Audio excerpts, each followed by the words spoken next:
श्री स्वामी समर्थ सर्वांना नमस्कार। तर आज ना तुमच्याबरोबर शेअर करते गुरुवारचा माझा ब्लॉग।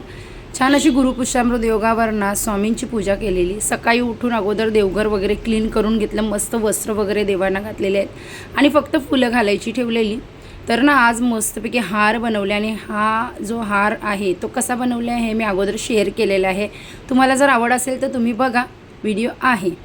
त्यानंतर गोल्डन कलरच्या अक्षरांचा हारसुद्धा बनवले, याचासुद्धा व्हिडिओ आहे आपल्या चॅनेलवर। मस्त दिसतो, अगदी भारी दिसतो आणि सगळेजण त्याला छान बोलतात, त्यासाठी मनापासून धन्यवाद। सगळी फुलं स्वच्छ धुवून घेतली आणि मग देवाला वाहिली।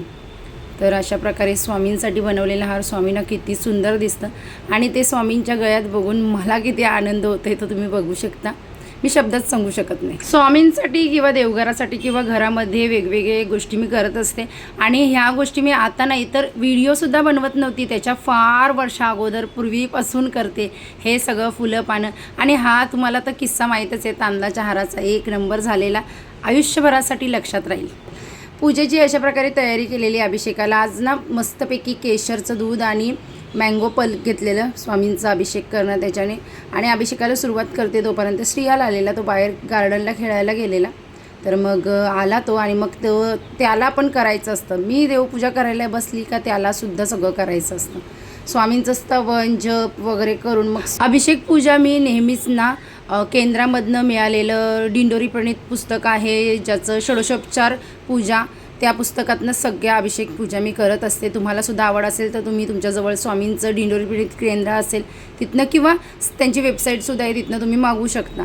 भरपूर सारी महत्त्वाच्या माहित्यांची पुस्तकं भरलेली आहेत, त्यांची खूप सुंदर सेवा, ते सगळ्याच देवांची कुलधर्म कुलाचार वगैरे सगळ्या सेवा आपण कशा करू शकतो हे त्यांनी डिटेलमध्ये सगळं दिलेलं आहे आपल्याला। आणि आपल्याला कुठनं तरी काहीतरी असं आपल्या जो मूळ असतो त्याच्याबद्दल जर करायची हौस असेल, आवड असेल तर तुम्ही सेवा करा दिंडोरीचीच, हे मी सांगेल। कारण का एकदम क्लिअर कट सेवा आहे, कोणतंही मध्ये काहीच नाही आहे, फक्त डायरेक्ट तुम्ही कनेक्ट होता परमेश्वराशी।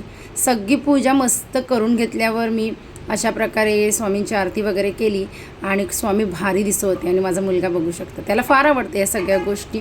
आणि आज नैवेद्यामध्ये मी मस्तपैकी स्वामींचा आवडतं पिठलं भाकरी ठेचा वगैरे असं बनवलेलं आणि नैवेद्य देवांना दाखवून अशा प्रकारे 2 ताटं ठेवते, एक स्त्री देवता आणि एक पुरुष देवता असं माझं असतं। तर चला, आजचा ब्लॉग इथपर्यंत होता, आता बाय।